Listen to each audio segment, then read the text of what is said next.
नमस्कार साथियों, आज हम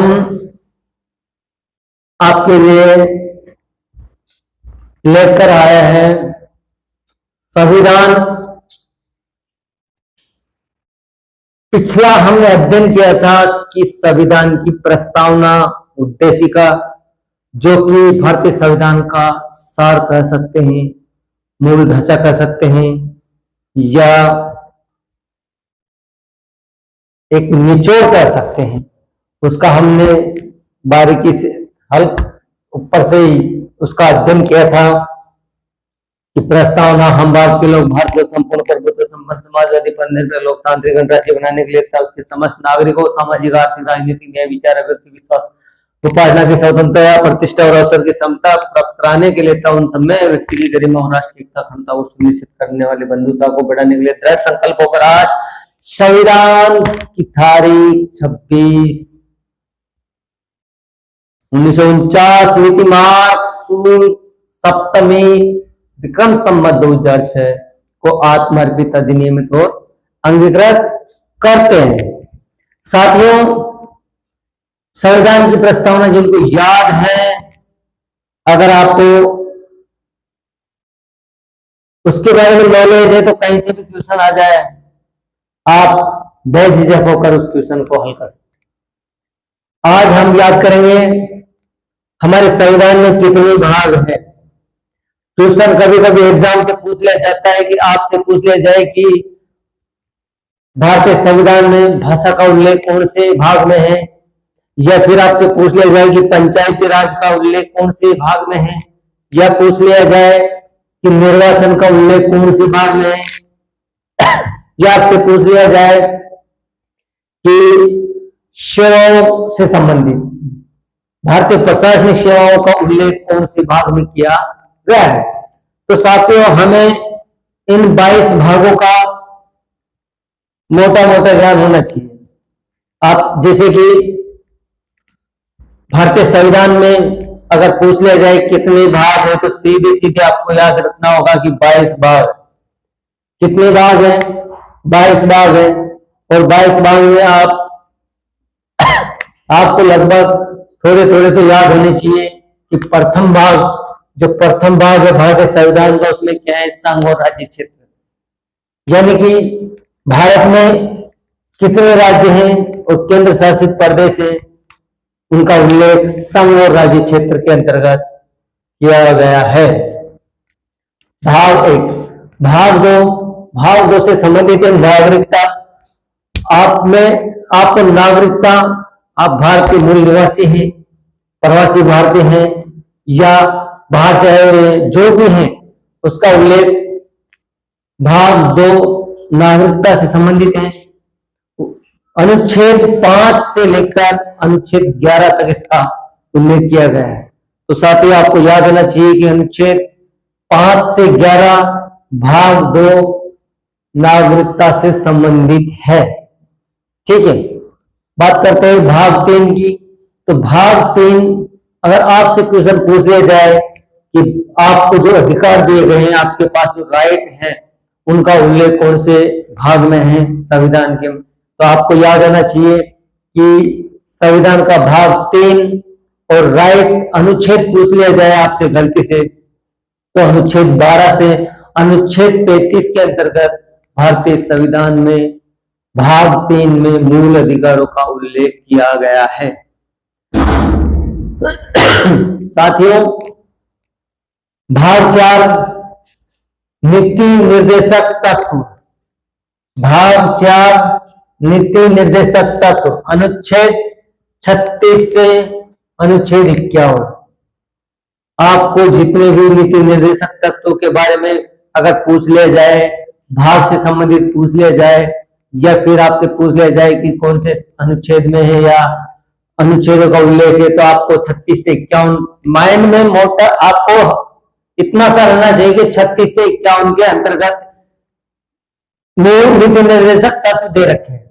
अगर ऑप्शन में मान लीजिए अनुच्छेद 40 है, 42 है, 46 है, और इनके 36 से 51 के अलावा अगर 36 से 51 के बीच में एक ही है, बाकी जैसे 65 है, 100 है या फिर 30 है, तो आपको याद होना चाहिए कि वित्त निर्देशक तत्व अनुच्छेद 36 से 51 है।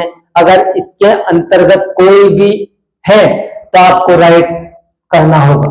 ठीक है, इतना सा मोटा याद रखना होगा कि 36 से 51 के अंदर वित्त निर्देशक तत्व का उल्लेख किया गया है। भाग 4 बात करते हैं, भाग 4 मूल कर्तव्य के, तो मूल कर्तव्य भाग 4 का में दिया गया है।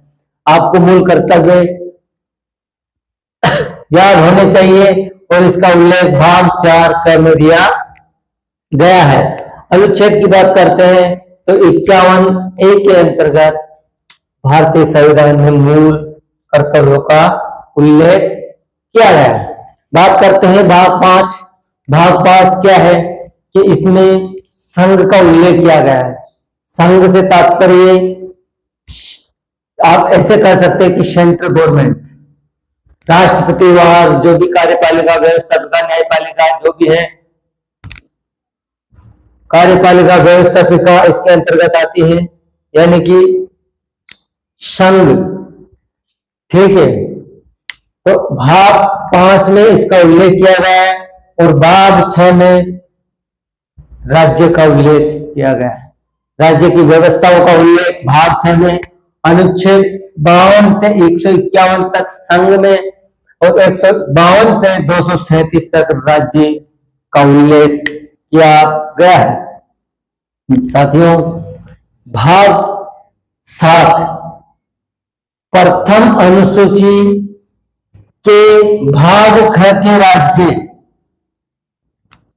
अनुच्छेद जो कि भाग 7 निरस्त कर दिया गया है।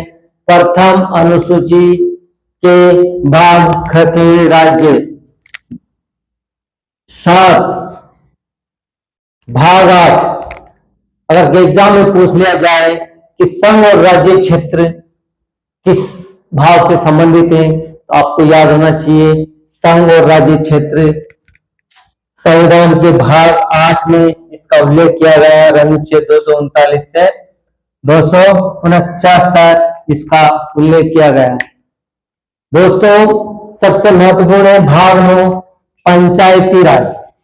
आपसे पूछ लिया जाए कि पंचायती राज का उल्लेख कौन से भाग में है या अनुच्छेदों के बारे में पूछ लिया जाए, आपको भाग 9 याद रखना होगा। भाग 9 में पंचायत से संबंधित उल्लेख किया गया है। भारतीय संविधान अनुच्छेद की बात करते हैं 243A से 243O तक पंचायत का, और भाग 9 क में दिया गया है नगर पालिकाएं, जिसमें अनुच्छेद 243P से 243Z तक इसका उल्लेख किया गया है। बात करते हैं भाग 10 की, तो भाग 10 में अनुसूचित जाति व जनजाति, अनुसूचित जनजाति क्षेत्र, अनुसूचित जनजाति क्षेत्र जो अनुच्छेद 244 से 244A के अंतर्गत किया गया है। भाग 11 की बात करते हैं, संघ और राज्यों के बीच संबंध। भाग 11 में क्या है, संघ और राज्यों के बीच में संबंध, जिसका उल्लेख अनुच्छेद 245 से 267 के मध्य किया गया है। साथियों, भाग 12 महत्वपूर्ण है, जिसमें वित्त, संपत्ति, समुदाय और वाद, अनुच्छेद 264 से 300A के अंतर्गत इसका उल्लेख किया गया है।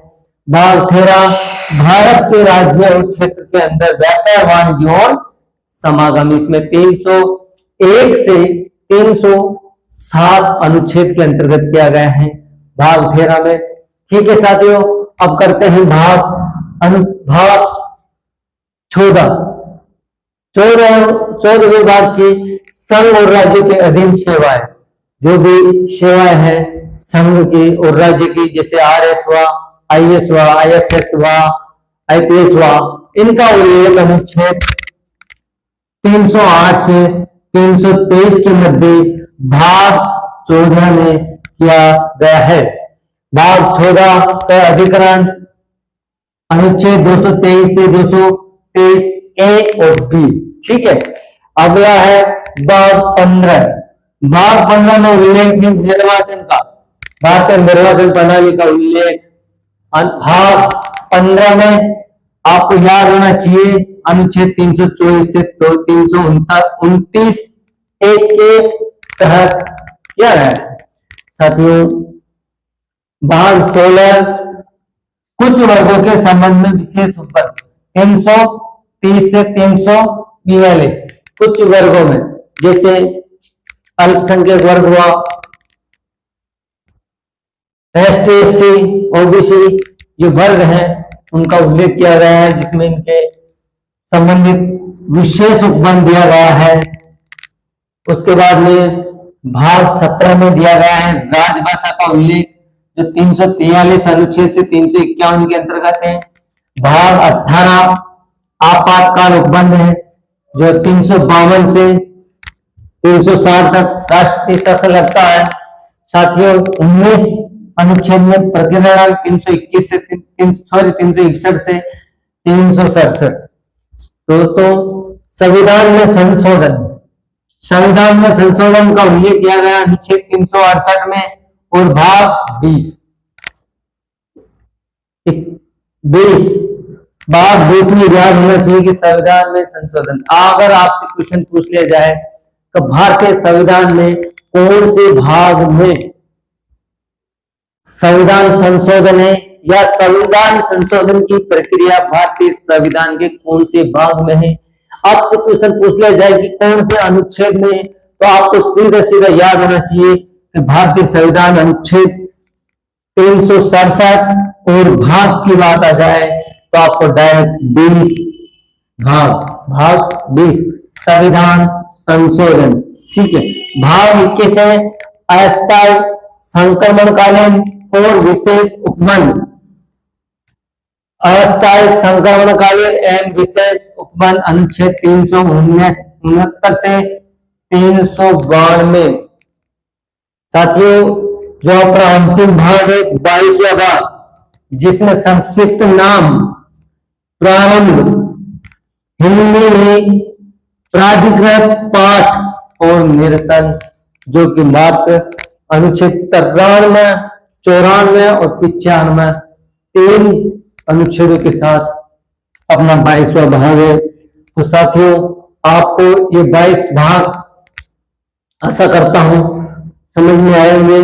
आपको सीधा सीधा याद रखना चाहिए कि संविधान के में कितने भाग हैं भारतीय संविधान में, तो आपको ये तो कम से कम याद होना चाहिए कि 22 भाग है और थोड़ा बाहर ही याद होना चाहिए, हल्का सा इतना सा होना चाहिए कम से कम। इनके आंतरिक डिटेल अगर आपको याद नहीं है तो इतना सा होना चाहिए कि प्रथम भाग में क्या है संघ और उसका राज्य क्षेत्र, दूसरे भाग में क्या है नागरिकता से संबंधित, तीसरे भाग में क्या है मूल अधिकारों से संबंधित, चौथे भाग में क्या है कि नीति निर्देशक तत्व, 4 क में मूल कर्तव्य का उल्लेख है, 5वें भाग में संघ का उल्लेख है, 6ठे भाग में राज्य का उल्लेख है, 7वें भाग में प्रथम अनुसूची के ख के राज्य जो कि निरस्त कर दिया गया है, 8वें भाग में संघ और राज्य क्षेत्र आपको याद होना चाहिए, संघ राज्य क्षेत्र। 9वें भाग आपके लिए मोस्ट इंपोर्टेंट है कि पंचायत से संबंधित है, 9 में नगर पालिका से संबंधित है, 10वें भाग में अनुसूचित जनजाति क्षेत्र मोस्ट इंपोर्टेंट है। अनुसूचित जनजाति का उल्लेख कौन से भाग में है तो अनुच्छेद आपको भाग 10 याद होना चाहिए। 11वें भाग में संघ और राज्य के बीच संबंध, 11वें भाग में आपको याद होना चाहिए कि संघ और राज्य के बीच में संबंध। और 12वें भाग में वित्त संपत्ति संविदाएं वाद अनुच्छेद 264 से 300 के लगभग 300 है।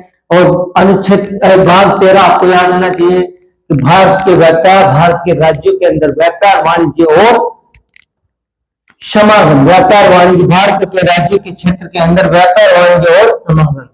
साथियों आपको याद होना चाहिए भाग 14 कि संघ और राज्य की अधीन सेवाएं, जो प्रशासनिक सेवाएं होती हैं, आपसे क्वेश्चन, आप मान लीजिए आईएएस का एग्जाम देने जा रहे हो या आईएएस का एग्जाम देने जा रहे हो, प्रशासनिक सेवा का कोई भी एग्जाम देने जा रहे हो, उसके अंतर्गत आपसे पूछ लिया कि भारतीय प्रशासनिक सेवा का उल्लेख भारतीय संविधान के कौन से भाग में किया गया है, तो साथियों आपको याद होना चाहिए कि भाग 14 भारतीय प्रशासनिक सेवा का उल्लेख करता है, और अनुच्छेद भी आपको याद होना चाहिए कि 308 से 323 के अंतर्गत है। अधिग्रहण भाग 14 का अधिग्रहण है 323 से। आपको आपसे क्वेश्चन पूछ लिया जाए, हाल ही में चुनाव हुए हैं, तो आपसे पूछ लिया जाता है कि भारतीय संविधान में निर्वाचन प्रणाली का उल्लेख कौन से भाग में है, तो आपको याद होना चाहिए कि भाग 15 निर्वाचन प्रणाली से संबंधित है, 324 से 329 तक है।